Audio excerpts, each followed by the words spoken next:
बिहार 102 कर्मचारी संघ जिला इकाई मधुबनी के द्वारा जो यहाँ एक लोग जो है अनिश्चितकालीन धरना प्रदर्शन कर रहे हैं। हम आप लोगों को बता दें जो यहाँ जो सदर अस्पताल मधुबनी में 102 एम्बुलेंस की जितनी भी गाड़ियाँ हैं जो सब लगाकर यहाँ पर ये लोग जो है अनिश्चितकालीन धरने पर बैठ गए। हम इन लोगों से बात करेंगे और जानने की कोशिश करेंगे जो आखिर ये लोग जो है अनिश्चितकालीन धरने पर क्यों बैठे हैं, इन लोगों की क्या क्या मुख्य मांगे हैं, हम जानते हैं। विशेष परिचय देंगे, क्या नाम हुआ आपका? राजीव कुमार EMT। क्यों आप लोग जो अनिश्चितकालीन धरने पर आज बैठे हैं? सर, अनिश्चितकालीन धरने पर बैठने का कारण है कि जहाँ हम दूसरे को सुविधा देते हैं वहाँ हम खुद बीमार होते जा रहे हैं, क्योंकि हमारा शोषण हो रहा है 2012 से आज तक। 2012 से हो रहा है आज तक सरकार और जो भी सेवा प्रदाता कंपनी आई है वो हम लोग का शोषण कर रही है और एक बहुत बड़े घोटाला के रूप में हम लोग को शोषण करते हुए बहुत बड़ा घोटाला उजागर होगा आगे इस पर जांच अगर हो तो। इसीलिए हम लोग शोषण से बचने के लिए आप लोगों के माध्यम से सरकार तक, एजेंसी तक अपनी बात रखने के लिए हड़ताल पे बैठे हैं। हड़ताल पे बैठे हैं। क्या क्या मुख्य मांग है? मुख्य मांग है कि हम लोग को कम से कम जो कोई भी मजदूर काम करता है तो उसका एक रूल होता है श्रम अधिनियम।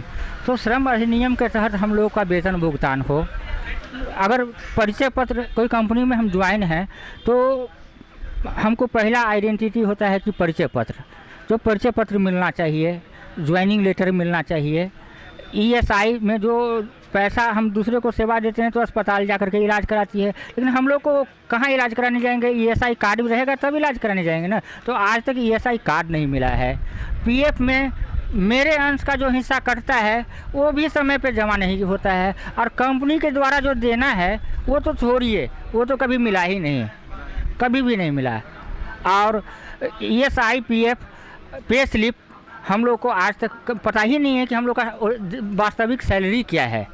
बिहार सरकार से क्या मांग करते हैं आप लोग? अनिश्चितकालीन धरने पर बैठे हैं, आप लोगों की मांगें पूरी अगर नहीं होती है तो आप लोग क्या करेंगे? बिहार सरकार से मांग करेंगे कि या तो आप समायोजन करें, अगर आप में क्षमता नहीं है समायोजन करने का, अगर टेंडर में ही चलाना चाहते हैं तो हम लोग को लेबर अधिनियम को फॉलो अप कराएं। 12 घंटा जो काम लिया जाता है उसमें जो 4 घंटा अधिक काम लिया जाता है उसका ओवर टाइम भी दिया जाए। क्या नाम है आपका? जी, मेरा नाम मोहम्मद फिरोज, EMT जिला अध्यक्ष मधुबनी। आप लोग अनिश्चितकालीन धरने पर बैठे हैं, आप लोगों की बहाली कब हुई थी?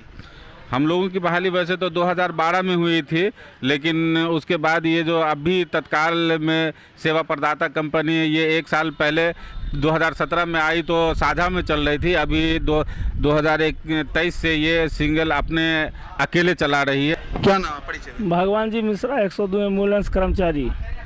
आप लोग अनिश्चितकालीन धरने पर हैं, आप लोगों का जो बहाली जो है कब हुआ था?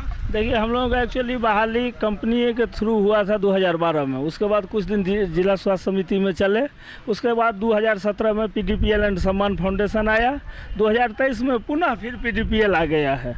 तब से हम लोग 2012 से काम कर रहे हैं। सरकार जो है, बिहार सरकार जो है अभी कितनी सैलरी दे रही है?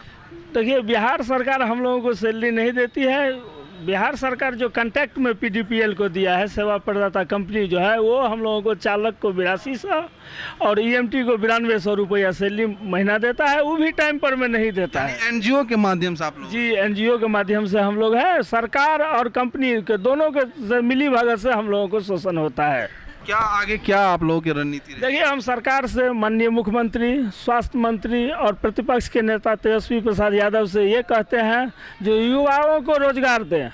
एक जो युवा हैं उनको आप शोषण कर रहे हैं और दूसरे तरफ कह रहे हैं युवाओं को रोजगार दे। श्रम अधिनियम के तहत हम लोगों को वेतन मिलना चाहिए। आप कहते हैं जो जातिगत जनगणना करवाइए, एगो स्वास्थ्य विभाग का जातिगत जनगणना करवा लीजिए। अगर डॉक्टर का भूमिका अहम है तो 102 एम्बुलेंस कर्मचारी का भी भूमिका अहम है।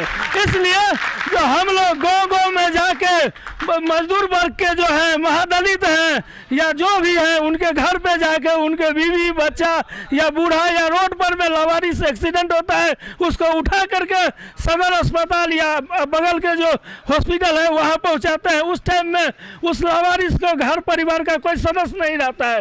कोरोना जैसा महामारी में जो अपने बाप को, माई को और बाल बच्चा को नहीं छूना चाहता था, उस टाइम में हम लोग गाड़ी में लोड करके पुनः हॉस्पिटल यहाँ से दरभंगा पटना तक ले जाते थे। तो सरकार भी हम लोगों के साथ दोहरी नीति करता है और कंपनी तो शोषण करता ही है।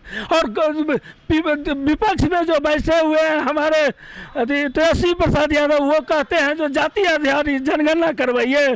स्वास्थ्य मंत्री से भी कहते हैं जो आप अपना विभाग का जनगणना करवाइए। जो डॉक्टर भी अगर काम करता है, ड्रेसर अगर काम करता है तो उनको सब फैसिलिटी है, लेकिन 102 एम्बुलेंस को जो कर्मचारी है उसको सब मिलजुल करके शोषण करता है।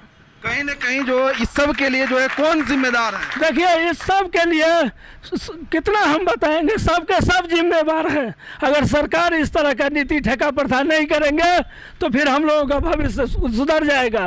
तो कहीं ना कहीं लोभ है, चूंकि सत्ता में ही बैठे हुए जो ठेका लेते हैं, ये नहीं है जो आम अबामा करके से अधिकार टेंडर लेता है, उसी में जो रहते हैं वही लेता है। तो कहीं ना कहीं जो ये सरकार जो है, सरकार आती है सरकार जाती है, सत्ता पक्ष और विपक्ष एक दूसरे पर आरोप प्रत्यारोप लगातार जो है लगाते आ रहे हैं, मगर जो यहाँ जो गरीब लोग हैं उनका जो है हक जो है कहीं ना कहीं मारा जा रहा है।